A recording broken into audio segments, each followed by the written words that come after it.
আজি মই খুব দুখ লাগিছে, খুব কষ্ট কৰি কংগ্ৰেছ দল কৰিছো। সঁচাকৈ আজি মই বিৰাট দুখ লাগিছে, এই দলটো এৰি যাব লগা হৈছে। কিন্তু ৰকিবুল হুছেইনৰ যিটো অহংকাৰী কথা, তাৰ যিটো ভ্ৰষ্টাচাৰী নীতি, মানে দক্ষ নেতাৰ তাত স্থান নাই।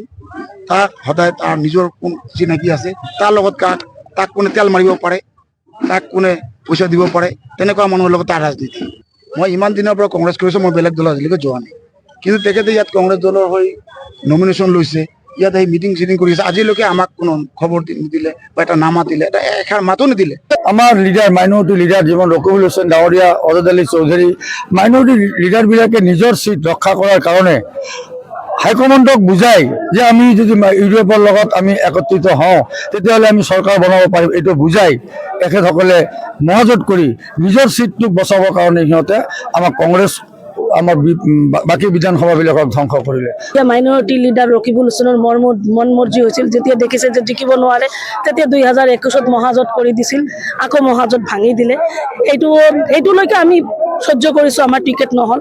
তথাপি আমি দলৰ কাৰণে একনিষ্ঠাভাৱে বিগত 30 বছৰৰ পৰা দল কৰি আছোঁ। বিভিন্ন পদবী মই দলত তলৰ পৰা উঠি আহি আছিলোঁ, কিন্তু এইবাৰ আমাক কোনো গুৰুত্ব নিদিয়ে। আৰু তেওঁক দেখিছিলোঁ, তেওঁ ইনচাৰ্জ মন্ত্ৰী আছিল, তেওঁ কোনো কাম কৰা নাছিল।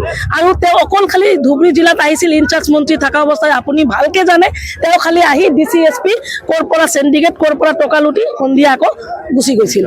আজি মই খুব দুখ লাগিছে, খুব কষ্ট কৰি কংগ্ৰেছ দল কৰিছোঁ। সঁচাকৈ আজি মই বিৰাট দুখ লাগিছে, এই দলটো এৰি যাব লগা হৈছে। কিন্তু ৰকিবুল হুছেইনৰ যিটো অহংকাৰী কথা, তাৰ যিটো ভ্ৰষ্টাচাৰী নীতি, মানে দক্ষ নেতাৰ তাত স্থান নাই। তাক সদায় তাৰ নিজৰ কোন চিনাকি আছে, তাৰ লগত তাক কোনে তেল মাৰিব পাৰে, তাক কোনে পইচা দিব পাৰে, তেনেকুৱা মানুহৰ লগত তাৰ ৰাজনীতি। মই ইমান দিনৰ পৰা কংগ্ৰেছ কৰিছোঁ, মই বেলেগ দল আজিলৈকে যোৱা নাই।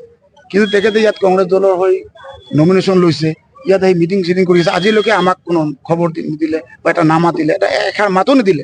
আমাৰ লিডাৰ মাইনৰিটি লিডাৰ যেমন ৰকিবুল হুছেইন ডাঙৰীয়া, অজাদ আলী চৌধুৰী, মাইনৰিটি লিডাৰবিলাকে নিজৰ সিট ৰক্ষা কৰাৰ কাৰণে হাইকমাণ্ডক বুজাই যে আমি যদি ইউৰোপৰ লগত আমি একত্ৰিত হওঁ তেতিয়াহ'লে আমি চৰকাৰ বনাব পাৰিম, এইটো বুজাই তেখেতসকলে মহাজোট কৰি নিজৰ সিটটোক বচাবৰ কাৰণে সিহঁতে আমাক কংগ্ৰেছ আমাৰ বাকী বিধানসভাবিলাকক ধ্বংস কৰিলে।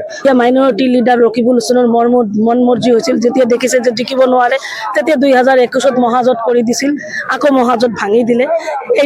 এইটোলৈকে আমি সহ্য কৰিছোঁ, আমাৰ টিকেট নহ'ল। তথাপি আমি দলৰ কাৰণে একনিষ্ঠাভাৱে বিগত 30 বছৰৰ পৰা দল কৰি আছোঁ। বিভিন্ন পদবী মই দলত তলৰ পৰা উঠি আহি আছিলোঁ, কিন্তু এইবাৰ আমাক কোনো গুৰুত্ব নিদিয়ে। আৰু তেওঁক দেখিছিলোঁ, তেওঁ ইনচাৰ্জ মন্ত্ৰী আছিল, তেওঁ কোনো কাম কৰা নাছিল। আৰু তেওঁ অকল খালি ধুবুৰী জিলাত আহিছিল ইনচাৰ্জ মন্ত্ৰী থকা অৱস্থায়। আপুনি ভালকৈ জানে, তেওঁ খালি আহি DC SP ক'ৰ পৰা চেণ্ডিকেট, ক'ৰ পৰা টকা লুটি সন্ধিয়া আকৌ গুচি গৈছিল।